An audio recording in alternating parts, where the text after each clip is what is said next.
Côte-Plage, ses élèves et son équipe enseignante ont équipé dans les villes de province. Eh bien, Focal est ravi ce matin de vous accueillir dans ses locaux pour une occasion tout à fait spéciale. Je vous remercie d'avoir répondu à l'invitation du Collège de Côte-Plage. Merci spécial au directeur du Collège Côte-Plage, Marc-Anthony Alix, toujours à l'avant-garde dans le domaine de l'éducation, par son leadership, son sens de l'engagement civique, son désir d'émanciper les jeunes par le savoir-vivre et le sens du devoir. Nous sommes très fiers de cette collaboration qui nous permet de dire aujourd'hui, sans fausse modestie, que le Collège de Côte-Plage est une illustration de l'excellence et de l'innovation, innovation au service de la pédagogie, innovation pour créer du lien social, pour développer la pensée critique et la pensée scientifique à l'école. En tant que représentant de M. Jean Coulange, secrétaire permanent de la Commission nationale de coopération avec l'UNESCO, je dois vous dire que c'est avec un grand enthousiasme que le secrétariat permanent de la Commission nationale haïtienne de coopération avec l'UNESCO a accueilli ce projet ambitieux qui vise à doter les écoles en milieu rural de systèmes d'électrification à l'énergie solaire et de matériel de multimédia. Ce projet vise à électrifier à l'énergie solaire des écoles de sections communales différentes et d'aménager des structures d'accueil pour l'utilisation du multimédia. Ces activités déjà en cours faciliteront le développement d'une plus forte convivialité entre les membres de la communauté. Au cours du deuxième trimestre de l'année 2010-2011, la direction du Collège de Côte-Plage a chargé le centre de formation Virtuality Multimédia d'initier un certain nombre d'élèves aux techniques de montage des panneaux solaires, et les jeunes y participaient avec un enthousiasme fou. Après un bon usage, ces outils permettent de réduire les grands écarts relevés dans notre système éducatif et procurent à tous les jeunes l'opportunité d'apprendre, chacun selon son rythme, dans les mêmes conditions, avec les mêmes outils, grâce à l'interactivité et à la coopération que ceux-ci permettent d'établir.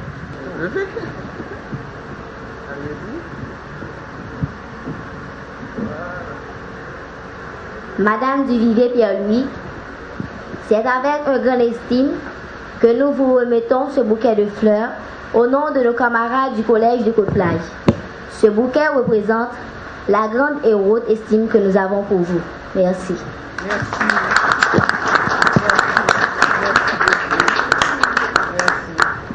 Merci beaucoup. Je suis très émue. Revenir en mémoire, ma première équipée à l'École nationale de Fort-Roger, c'était en 1987. Je n'aurais pas osé rêver à l'époque d'entendre parler de cette école dans un cadre comme celui-ci où il était question d'introduction des technologies, d'électrification, mais par la voie, par le travail de groupes de jeunes, par le fait que j'ai su que depuis la route avait été faite et aujourd'hui ça m'encourage dans mon optimisme qui veut que l'éducation est possible. L'éducation pour tous sera possible quand nous le voudrons vraiment tous et ça pourra être une éducation de qualité si nous abordons les questions avec modestie, humilité et dans cet esprit de partage dont M. Alix, Mme Pierre-Louis et M. le représentant de l'UNESCO nous ont longuement parlé tout à l'heure. Comment M. Coplage,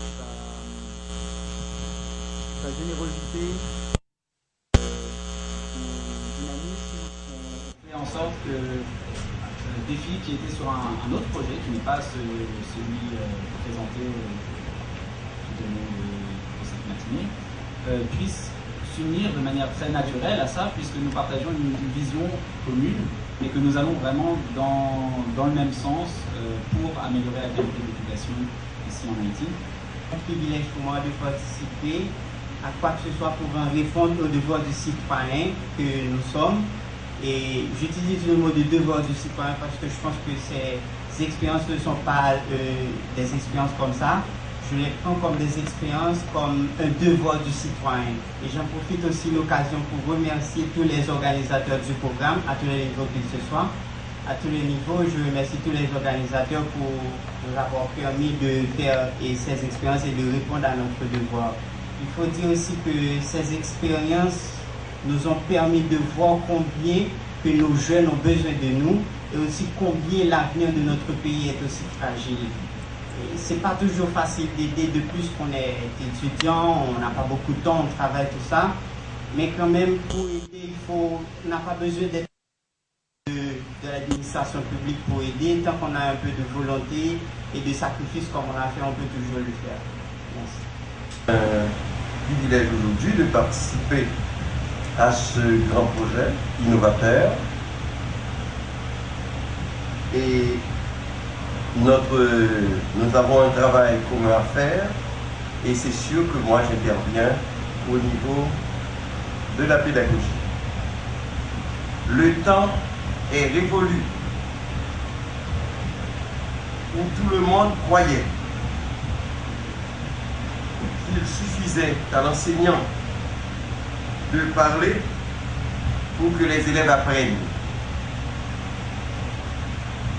L'apprenant aujourd'hui est au centre du débat. Il est condamné à contribuer activement à la construction de son savoir. En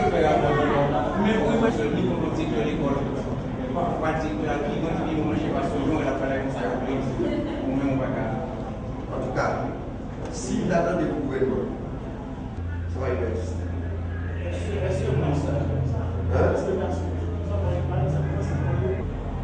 Est-ce que le professeur, c'est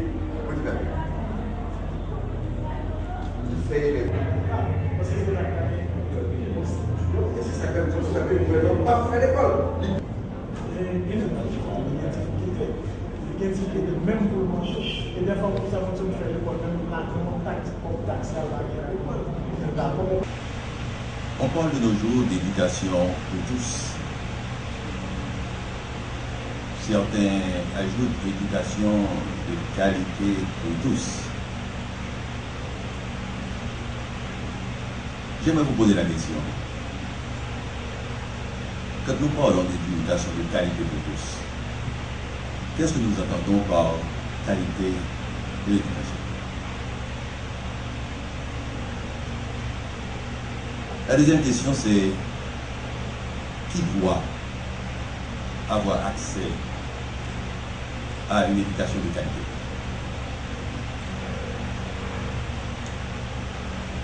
Encore une autre question. Que faire pour améliorer la qualité de l'éducation? Je voudrais dire que l'éducation de qualité, à mon humble avis, doit passer par la création de conditions pour que l'élève passe du stade d'agent passif à celui d'agent actif et finalement à celui d'acteur de son apprentissage. Maintenant, l'enseignement interactif de l'enseignant, il privilégie la réflexion personnelle sur une bonne expérience, l'influence sur la généralisation, etc.